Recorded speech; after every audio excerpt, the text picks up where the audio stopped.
Oso gustuko nago robotics egiten.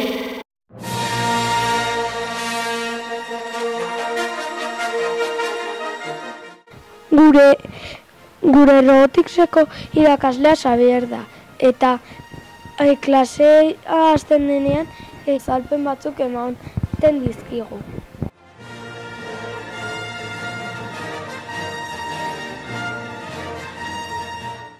Klase hasieran erronka desberdinak proposatzen dizkigu.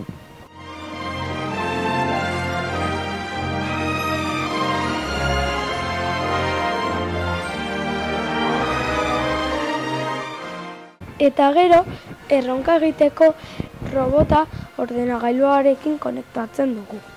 Aplikazioak jaitsi behar ditugu eta horrela robota daki zer egin behar du eta zer ez.